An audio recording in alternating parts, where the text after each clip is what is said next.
Again, I don't really know if I can do a sketch for this, but introduction. Okay, well, Danny Boyle at least got to direct a James Bond film. It wasn't No Time to Die, but it was a James Bond short film for the Olympics in 2012. Sort of.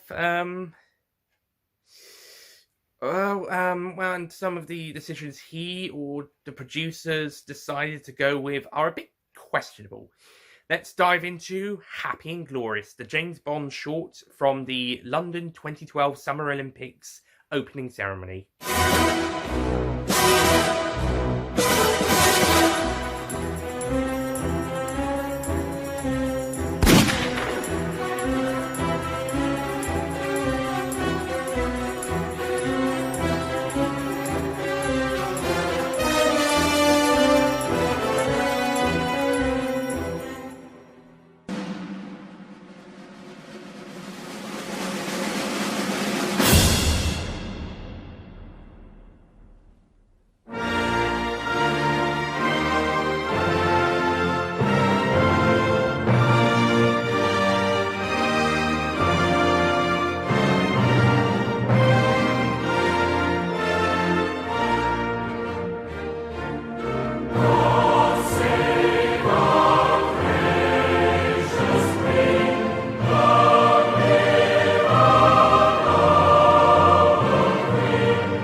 Gentlemen, Nick here, and welcome to my review of the James Bond 2012 London Olympics opening ceremony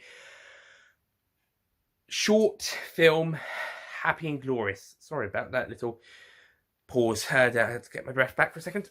Okay, Happy and Glorious, directed by Danny Boyle. We pretty much directed the opening ceremony of the 2012 Summer Olympics in London, and also, I suppose he technically has directed the Bond film. He was going to do No Time to Die, but he dropped out of for creative differences, and it was all a mad panic last year about it.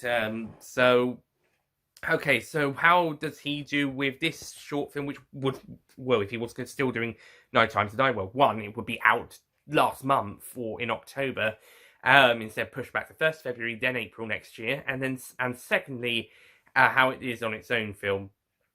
Okay, so there's also two versions of this I want to mention. There's a version on the BBC YouTube channel, which you can check. Both these versions are on YouTube.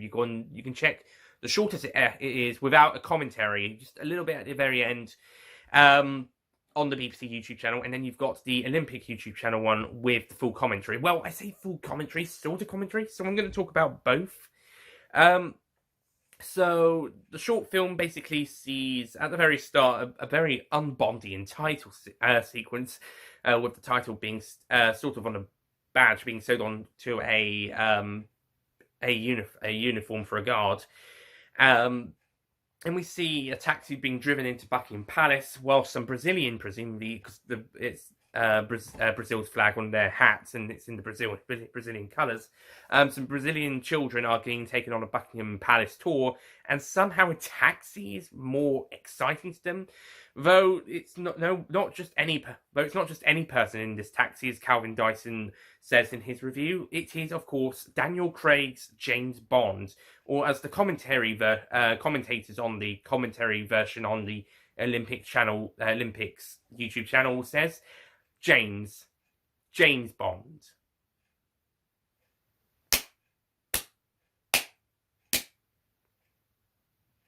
Anyway, James Bond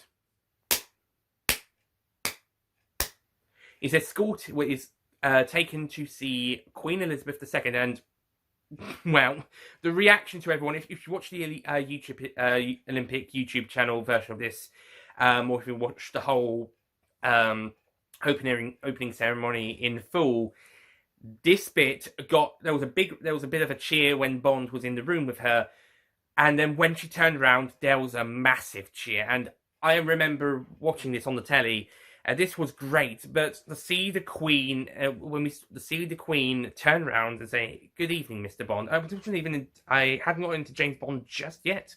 I've seen bits of some of the films. I'll be getting into James Bond at the end of 2012 when I watched not Skyfall, GoldenEye for the first time. I got into Bond through that, and watched Doctor No in full, and then watched GoldenEye in full, and became a big Bond fan through that. No wonder why GoldenEye is still ranked as one of my favourite films in the series. It's what got me into the series.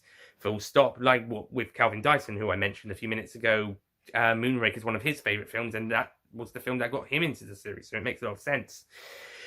Anyway, point was that when this happened, this was a big surprise, and you can still hear as I said, on the Olympic YouTube channel version, you can hear the massive cheer reception by the audience when the Queen Elizabeth II herself turns around and says, "Good evening, Mr. Bond." That was amazing. That is a great bit. I don't think anyone was expecting it. We thought it was going to be an actress or something, but no, it's the real deal. Anyway, Bond escorts the Queen through Buckingham Palace to a helicopter, which, to be honest, I didn't think it was at the back of Buckingham Palace when I rewatched it. The BBC version, at least, for this time around. However, it is Buckingham Palace, so you can tell in the when it's in the air, you can tell it's in the shots. And then it flies through London with lots of people getting really excited to see this helicopter. They probably know it's the Queen or Bond or at least something. And the statue of Winston Churchill comes to life and waves its cane at the helicopter. Wait, what? What? What? What? Okay, that was pretty silly. Anyway, it flies through the city and then flies under Tower Bridge with the Olympic rings there. That was really cool. I mean, why couldn't we could have... Oh, no, they might not. They might get in the way of the bridge bit section, unless they're high enough not to. But he could have kept those there. Anyway, and then it flies east, as one of the commentators says. And once it gets to the stadium at Stratford, I can take a train from my town to Stratford. Anyway, it gets to Stratford, and Bond and the Queen, story context-wise, it's not Daniel Craig or the Queen herself doing this, jump out of the helicopter and parachutes down into the Olympic Stadium at Stratford. And then the Queen arrives to open the ceremony, opens the Olympic Games at London 2012. Side note, when Bond and the Queen parachute down, their parachutes are the big British Union flag parachutes that we see from The Spy Who Loved Me. A direct reference to that. And I can see slight nods to other films in there. I'm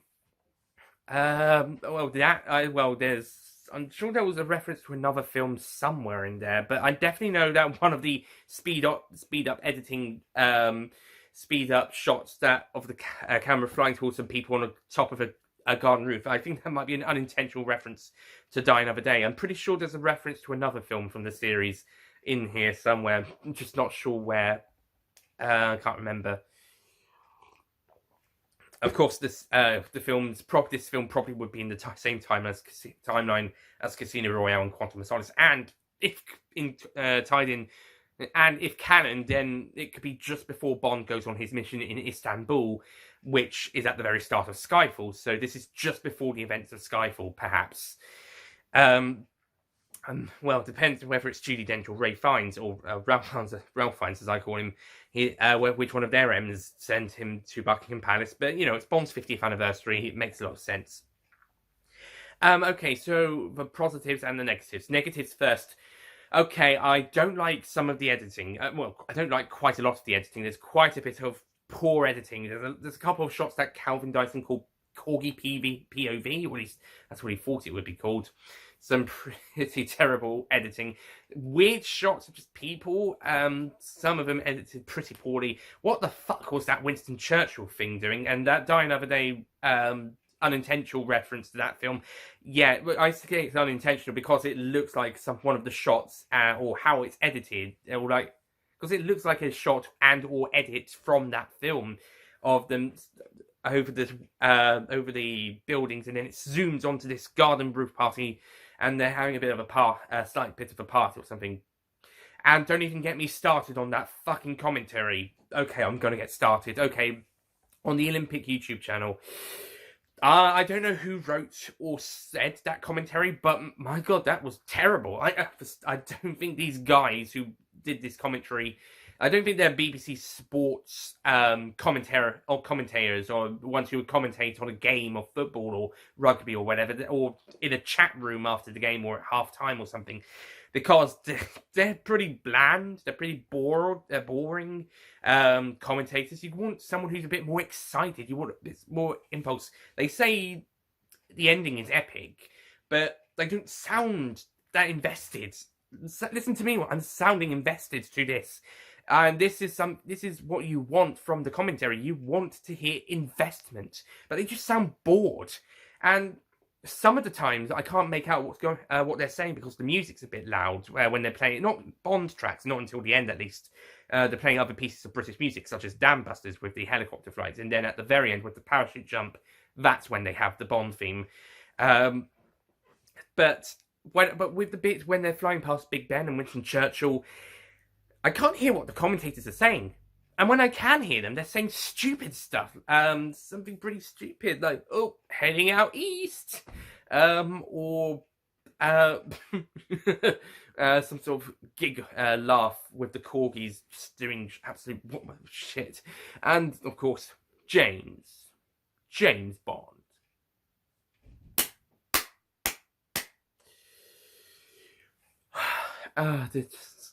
If they were more enthusiastic, maybe it would make a lot of sense. And they didn't even talk that much throughout the short. So it makes the point of, what's the point in when they're saying James Bond, Daniel Craig, 007.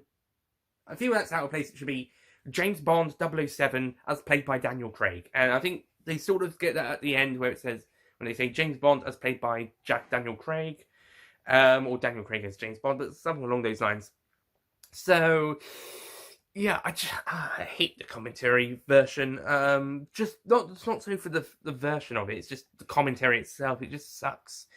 The little bits at the end, at the Olympic Stadium, that they're fine because that's announcing that the Queen has arrived.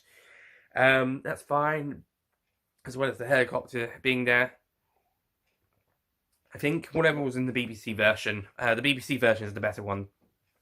Anyway, so on the whole, Happy and Glorious is a good little short. Just don't watch the Olympic YouTube channel unless you've seen the BBC version first. Watch the BBC version if you just want short. If you want the short with commentary, watch the Olympic version. But some of the problems from the short itself without the commentary still hold up like that. Like some pretty poor editing. I think Danny Boyle did a good job of making a good short, but I think some of the editing is very questionable and some of the shots are questionable. I know it's trying to get some British spirit, but it's still pretty questionable. On the whole, I think it's a good little short for the opening ceremony of the 2012 London Olympic Games. So I'll be giving Happy and Glorious a 7 out of 10. I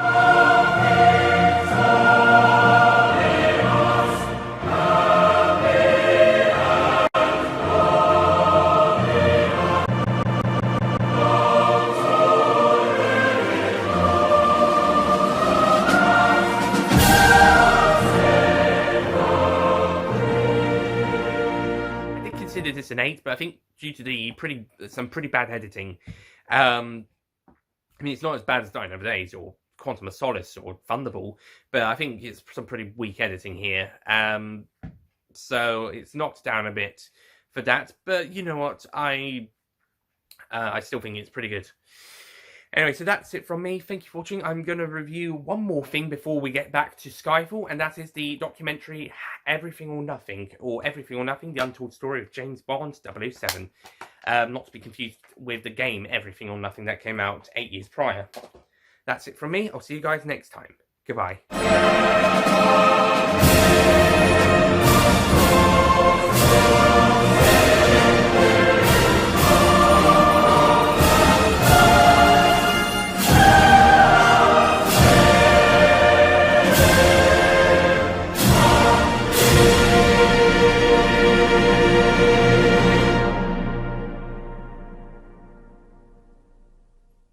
Don't forget to click below to subscribe to the official Nicholas Payne Retro YouTube channel. Hello, ladies and gentlemen. I'll do an introduction.